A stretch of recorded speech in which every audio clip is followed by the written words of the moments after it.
This podcast is about entrepreneurship, spirituality, and self-care. My name is Lourdes, and I am the host of the show. Thank you for listening today. Hey, welcome back, everyone. And today I'm going to talk about something real, something a lot of us spiritual folks, empaths, anyone who's been doing this work for a while as a medium or healer or light worker. And we don't always say it out loud, but we feel it, that love-hate thing with work. Now, let me talk about Tom. Tom is a client of mine for the past, let's say, a month and a half now. And he is a psychic and a medium. And he's also an empath since somewhere in the 90s. So we're talking about like 30 years, and he's been doing some spiritual practice. And like many of us, he has some bills to pay, right? So he works remotely for a big digital marketing firm, well known, and I can't say who that is.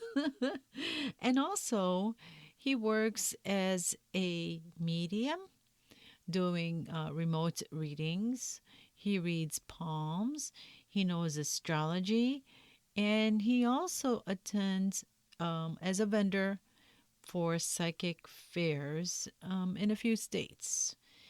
And that's how we actually met, is because I was at a psychic fair, and that's how we met. And so here's the thing. Some days he loves his digital marketing job, and other days he doesn't. And that's what we're going to talk about, is our love-hate relationship with work. So the love part, it's real, man. When Tom gets to brainstorm, when he's loving solving problems and watching ideas actually come alive, that's his fuel. That's the magic. It taps into his entrepreneurial spirit, reminds him why he chose this creative path of doing digital marketing years and years ago. Those wins, they recharge him, makes him feel capable and aligned, like he's building something bigger, maybe even laying the groundwork for his own business someday. But here's what's really lighting him up. Helping the organization's clients. He troubleshoots the platforms, listens deeply to their issues. He does a ton of research, goes above and beyond to actually solve their problems. This is where his empath nature shines. He genuinely cares about these people. And honestly, some of the leadership has lost their sight for compassion. This is his biggest complaint to me. And that really pisses him off. But he tries to stay focused on the clients and on being that person who actually gives a damn. That feeling of creation, of bringing something into existence that wasn't there before, of genuinely helping someone, for those of us wired spiritually, that's just not work. That's channeling. That's co-creating with the universe. Okay, then hate creeps in. It's not dramatic, It's subtle, insidious. There's this pattern Tom started noticing. He'd share an idea in a meeting, something he'd been working on and refining. And then a week later, that same idea would get presented by someone else, repackaged, rebranded, and then suddenly it's their brilliant contribution. Credit stolen, not loudly, but consistently. Add in micromanagement, logging every single move, every minute accounted for. The emotional labor of staying professional when you feel completely undervalued. But here's where it gets really hard. Tom started losing respect for leadership. His manager would have him call a client, and the words were written for him. Basically, put words in Tom's mouth about how to answer the client's concern. And the way this manager talks to Tom, condescending, dismissive, like he's talking down to a child. And at first, Tom thought it was just him. But then he realized this manager talks to about 99% of the people this way. It's just his personality or his way. Maybe he doesn't even realize he does it. But that doesn't make it easier to swallow day after day. One week, Tom's energized, ready to conquer the world. The next week, drained, questioning if the paycheck is even worth what it's costing his spirit. Sound familiar to anyone? Here's what I've come to understand, and what Tom's been learning too. This push-pull, it's classic for empaths and spiritual people in corporate or traditional work settings. The love keeps you hooked. You think, maybe next week will be better. Maybe that next project will be the one. But the hate, it erodes your light. And if you're not careful, you wake up one day and you don't even recognize your own energy anymore. But here's Tom's real issue, the one that keeps him up at night. How long can this go on? The company says they're helping people with their digital marketing, helping them get branded and get the word out about them. That's the mission, right? But when clients get into a jam, when they ask for slight adjustments, when they need some flexibility, the company can't even bend the slightest bit. No empathy, no compassion for the client. That's when poor Tom realized the truth. The company doesn't really care about the clients. It's profit driven, plain and simple. And that imposes on Tom's heart-centered personality. That's the biggest issue for him. He's an empath, a spiritual person who's been walking this path for about 30 years. His whole practice, his whole belief system is built on compassion, on genuinely caring and helping people. This creates massive stress. It causes this confusion, this constant internal battle. Should I stay or should I go for my own quote unquote religion, my spiritual practice, my beliefs? You feel that, right? That tension between survival and soul alignment? Well, Tom started tracking this through journaling that I asked him to do. Just simple stuff. What lit him up each day versus what dimmed him. No judgment. No, I should feel this way or I shouldn't complain because I have a job. Just honest tracking. And that right there, that is self-care step number 1. Awareness without judgment. So, let's talk practical magic here. Because Tom had to create some actual structures to protect his energy while he figures out his next move, I'm going to share 3 self-care routines that we built into his day: morning, midday, and evening. These are not complicated at all. You can start any of them tomorrow. Okay, let's start with the morning routine before work. This takes, I don't know, maybe 15 to 20 minutes. So Tom starts his day before he opens his laptop. This is non negotiable now. First, he works with his crystals. He uses the clear quartz to help balance his chakras, clear mental clutter, and provide focus for the day ahead. He holds a smoky quartz to help him ground himself, protect his energy, and dissipate any negativity he might be carrying from the day before. He'll place these around his workspace or hold them during meditation, whatever feels right that morning. Then he sits in meditation for about 10 minutes. Nothing fancy, just breathing, grounding, connecting to his spiritual center. He reminds himself who he is beyond his job title.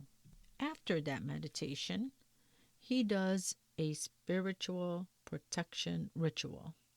He visualizes a golden shield of light surrounding his entire energy field. Sometimes he sees it like an armor, sometimes like a bubble, whatever image comes that day. And he sets an intention.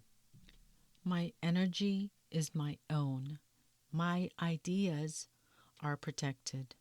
I share only what serves the highest good. He follows this with affirmations, out loud, looking in the mirror if possible. My contributions are seen and valued by the right people. I release what isn't mine to carry. I am building towards my own vision one day at a time. Finally, he makes a cup of tea or coffee, something ritualistic, and he writes down one thing he's creating for himself that day, separate from work. Could be working on a business idea, a creative project, anything that's purely his. This morning routine, it shifts everything because he starts today remembering the job is what he does, not who he is. Now, around midday, we need to have an energy reset, especially after draining meetings.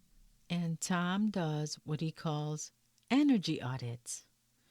He steps away from the screen, goes outside if possible, or at least to a different room. He does a grounding breathwork exercise, and it goes something like this. Inhale deeply for 4 counts, imagining roots growing from his feet into the earth. Hold for 4 counts. Exhale for 6 counts, releasing any tension, frustrations, or energy that is not his. He repeats this 5 to 10 times. Then he asks himself 3 questions. What energy am I carrying that is not mine? Usually it's client stress, a coworker's anxiety, a meeting, or tensions in the meeting. 2. What do I need right now? Water movement, silence, a 5-minute dance break? And 3. What's one thing I accomplished today that I am proud of? He also started documenting his contributions during this time and quick follow-up emails as I propose in today's meeting or following up on a strategy I outlined. This creates a paper trail without being confrontational. It's practical protection. And the evening routine, closing the workday. Again, this would take about 15 to 20 minutes. This one's crucial because working from home means the boundaries blur really fast.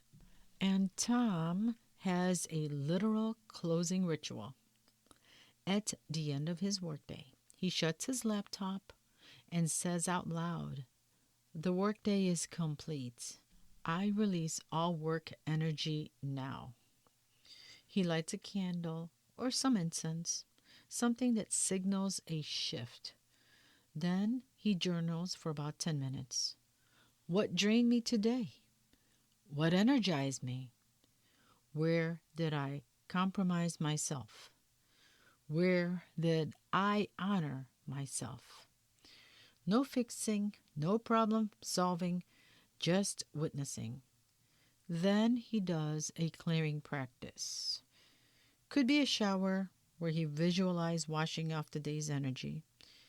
Could be shaking his body, literally shaking out the tension. Could be sage or Palo Santo. Finally, he does something that has nothing to do with work or productivity. Reads fiction, plays music, watches something silly on TV or on YouTube, talks to a human that he actually loves, goes out for a walk in nature or at a park, even just sitting on a huge backyard deck where all he hears are birds, wind, and the occasional cars passing by. Looking at clouds, this reclaims his nervous system. So I just had a meeting with Tom, and here's where Tom is at now, where some of you are too, maybe. He is asking himself the real question: does the love still outweigh the hate? No, not next month, not when things get better. Right now, today, is it still worth it? And if the answer is no, or even I'm not sure anymore, then it might be time to channel that creativity, those skills, that entrepreneurial spirit into something that's actually his, something soul aligned. A lot of us over 40 something people, especially those of us who's been walking through spiritual paths for decades, we're at this crossroads. We've got the skills. We got the wisdom. The question is, are we brave enough to bet on ourselves? Tom's using his job as a launching pad right now and saving some money for later for, important things like paying bills and maybe a small vacation. Learning everything he could and making connections, building skills, but with his own future in mind, not theirs. Let's take a moment together, you and me. If you're driving, don't do this now, but maybe when you get to a safe place, your home, a library, a park, somewhere you can really be present. If it's safe right now, close your eyes. If you need to keep them open, just soften your gaze. Take a deep breath in and let it out. Feel into the parts of your work or your life that you genuinely love, the parts that light you up. Let that feeling fill your heart, your chest. Breathe into it. Now, exhale the heavy stuff out, the frustration, the resentment, the feeling of being unseen. Just let it flow out of you. Inhale love and alignment. Exhale what's draining you. One more time. Inhale your power, your gifts, your vision. And exhale what's not yours to carry. You're reclaiming your energy right now, right this second. Open your eyes when you're ready. Tom is still navigating all of this. He hasn't quit his job, but is currently looking to work with clients that is more so aligned, and is working on maybe a dream business someday. He's still in a messy middle, and honestly, most of us are. But here's what's different. He's calmer, more empowered, and more clear. He's using his spiritual practice as his anchor, self care as his daily non negotiable, and he's working on manifestation of independence, calling his own business, his own clients, his own terms. He's visualizing it, scripting it, taking aligned actions and steps, even while he's still in the job. He's planting seeds, building energetic momentum, trusting that the universe is conspiring with him, not against him. If you're in a love hate relationship with your job or work right now, you're not alone. This is part of the journey for so many of us. The key is to stay conscious, stay grounded, and keep building towards what's actually yours. Use your spirituality, protect your energy, document your contributions, and start planting seeds for whatever's next, even if you don't know what it is yet. You've been doing this spiritual work for how long? Years? Decades? Trust that. Trust yourself. Well, all right. That's what I've got for you today. Take what resonates, leave what doesn't. Until next time, protect your peace, honor your light, and remember, you're not just surviving this, you're preparing for what's next. I hope that you enjoyed this podcast, and please share this episode with your friends. Please subscribe, rate, and review this episode. Thanks for listening.